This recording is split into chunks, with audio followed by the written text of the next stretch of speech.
हाय दोस्त, मैं सुनील कुमार प्रसाद आप सभी को आप ही के चैनल सुनील कुमार प्रसाद पर स्वागत करता हूँ।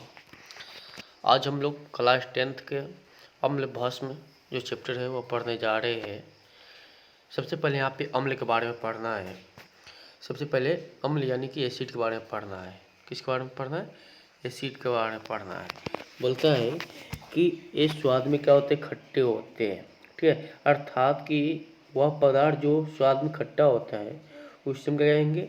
अम्ल कहेंगे। या यूँ भी बोल सकते हैं कि जो नीले लिटमस को लाल कर देता है, जो नीले लिटमस को लाल कर देता है उसे हम अम्ल कहते हैं। या एक आर्हेनियस वैज्ञानिक थे, आर्हेनियस ने क्या बताया कि वह विलयन जो जल में घुलकर हाइड्रोजन आयन देता है या H+ आयन देता है उसे हम अम्ल कहते हैं। ठीक है, एसिड शब्द लैटिन भाषा से लिया गया है जिसका अर्थ क्या होता है? खट्टा होता है। ठीक है, एसिड जो शब्द है उसका अर्थ होता है खट्टा। ठीक है, अब यहाँ पे बोल रहे हैं अम्ल का कुछ प्रकार है, जैसे प्रबल अम्ल और दुर्बल अम्ल। ठीक है, यह हाइड्रोजन का जो सांद्रता है उसके आधार पर बांटा गया है। तो प्रबल अम्ल क्या होती है? तो वह अम्ल जो जल में घुलकर अधिक मात्रा में H+ आयन देता है, H+ आयन देता है उसे हम कहते हैं प्रबल अम्ल। ठीक है, कि वह अम्ल जो जल में घुलकर अधिक मात्रा में H+ आयन देता है उसे हम कहते हैं प्रबल अम्ल। वही दुर्बल अम्ल की बात करें तो वह अम्ल जो जल में घुलकर बहुत कम मात्रा में, ठीक है, यानी आंशिक मात्रा में H+ आयन देता है उसे हम कहते हैं दुर्बल अम्ल। ठीक है, जैसे यहाँ पे है एसिटिक अम्ल है, लैक्टिक अम्ल है, ऑक्जेलिक अम्ल है। ठीक है, इसके बाद है सांद्र अम्ल। तो सांद्र अम्ल क्या होती है? तो वह अम्ल जो स्वाद में अधिक से अधिक क्या हो? खट्टा हो, यानी कि जिसमें अम्ल की मात्रा बहुत अधिक पाई जाती हो, वह अम्ल जिसमें अम्ल की अधिक मात्रा पाई जाती हो उसे हम कहते हैं सांद्र अम्ल। ठीक है, और ही तनु अम्ल का बात करें तो जिसमें अम्ल की मात्रा बहुत ही अल्प मात्रा में यानी बहुत कम पाई जाती है, ठीक है, उसे हम कहते हैं तनु अम्ल। अब यही बात करें क्षारक का, तो क्षारक क्या होती है? तो क्षारक के बारे में सबसे पहले बात करें तो क्षारक जो स्वाद में कड़वा होता है उसे क्षारक कहते हैं। जो स्वाद में कड़वा होता है उसे हम क्षारक कहते हैं। ठीक है, और आगे है कि ये लिटमस को क्या करता है? लाल लिटमस को नीला कर देता है, अर्थात कि वह विलयन जो लाल लिटमस को नीला में बदल देता है उसे हम क्षारक कहते हैं। या आर्हेनियस के अनुसार जो जल में घुलकर OH- आयन देता है, क्या देता है? OH- आयन देता है, यानी कि OH आयन देता है, यानी हाइड्रोक्साइड आयन देता है, उसे हम कहते हैं क्षारक। अब यहाँ पे क्षारक का भी वर्गीकरण है। ठीक है, तो वह पदार्थ या वह क्षारक जो जल में घुलकर अधिक मात्रा में OH आयन देता है उसे हम कहते हैं प्रबल क्षारक। क्या समझे? कि वह क्षारक जो जल में घुलकर अधिक मात्रा में OH आयन देता है उसे हम कहते हैं प्रबल क्षारक। जैसे sodium hydroxide, potassium hydroxide, calcium hydroxide. वही दुर्बल क्षारक का अगर बात करें तो वह क्षारक जो जल में घुलकर आंशिक मात्रा में यानी कि अल्प मात्रा में क्या देता हो? OH आयन देता हो, उसे हम कहेंगे दुर्बल क्षारक। जैसे अमोनिया हाइड्रोक्साइड। इसके बाद है क्षार यानी कि एल्कली। तो क्षार क्या होती है? तो ये बोल रहे हैं जल में घुलनशील क्षारक को क्षार कहते हैं। कि अर्थात जो जल में घुल जाता है क्षारक उसे क्या कहते हैं? हम क्षार कहते हैं। जैसे sodium hydroxide, potassium hydroxide, magnesium hydroxide इत्यादि। अब है लवण। तो लवण क्या होती है? तो लवण के बारे में बोल रहा है कि लवण अम्ल व क्षारक के परस्पर अभिक्रिया से प्राप्त होती है। जी, यह जब अम्ल मिलता है और क्षार मिलता है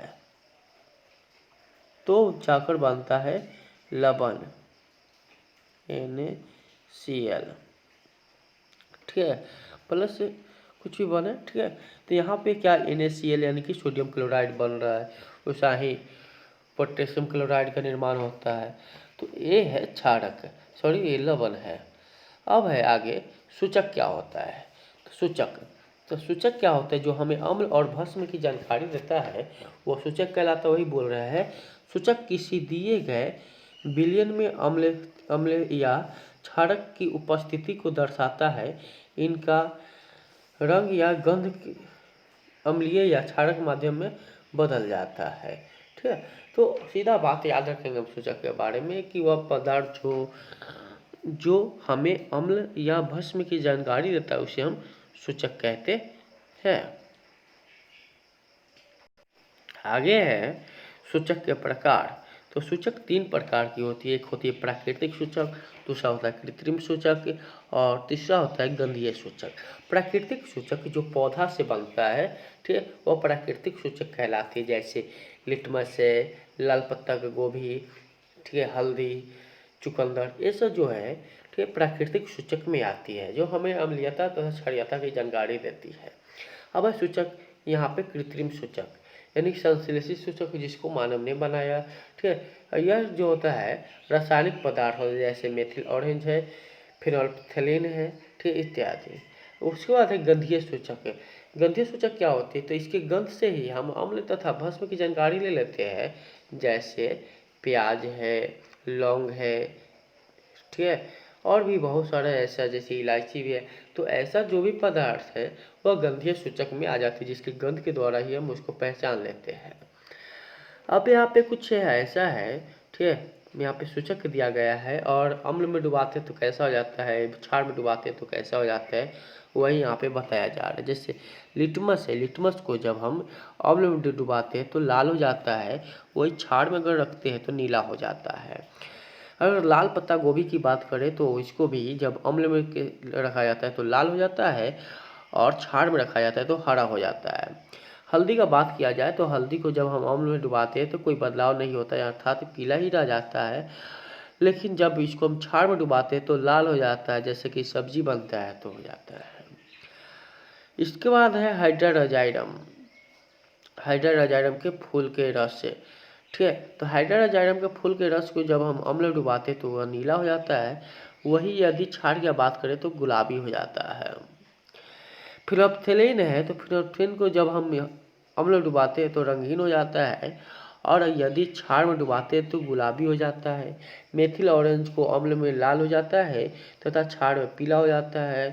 प्याज के रस से तीक्ष्ण गंध देता है, ठीक है, और यहाँ पे कोई गंध नहीं देता है। ठीक है, जब क्षार में डुबाते हैं तो कोई गंध नहीं देता है।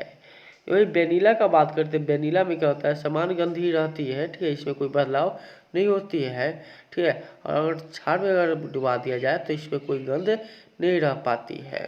इसके बाद अगर लौंग के तेल का बात करें तो लौंग के तेल क्या होती है, अम्ल में जब डुबाते हैं तो वही गंध रहती है, जबकि जब हम क्षार में डुबाते हैं तो कोई गंध नहीं होती है। अब अम्ल व क्षारों के रासायनिक गुण। तो अम्ल व क्षारों के रासायनिक गुण में पढ़ते हैं धातुओं की अभिक्रिया अम्ल के साथ और क्षारक के साथ। जब अम्ल जब धातु के साथ अभिक्रिया करती है तो लवण और हाइड्रोजन गैस बनाती है। ठीक है, अम्ल जब धातु के साथ अभिक्रिया करती है तो लवण और हाइड्रोजन गैस बनाती है। वही क्षार का बात करें, क्षार तो जब धातु से अभिक्रिया करती है तो ये भी लवण और हाइड्रोजन गैस बनाती है। यह बोल रहे पॉप टेस्ट। हाइड्रोजन गैस से निहित प्रखनाली के पास जब एक जलती मोमबत्ती लाई जाती है तो पॉप की ध्वनि उत्पन्न होती है। इस टेस्ट को हाइड्रोजन की उपस्थिति में दर्शाने के लिए करते हैं। ठीक है, आगे हम लोग पढ़ेंगे। ठीक है, इसी पे आप लोग बने रहिए, अगला वीडियो देखकर ना भूलिएगा। अगला हम लोग इसी पे बात करेंगे, ठीक है, कि धातु की अभिक्रिया, ठीक है, किसके साथ, तो अम्ल और क्षार के साथ। बहुत सारा इसका रासायनिक गुण हम लोग पढ़ने वाले हैं। ठीक है, तो आज के लिए गुड बाय, फिर मिलते हैं अगले वीडियो में। जय हिंद।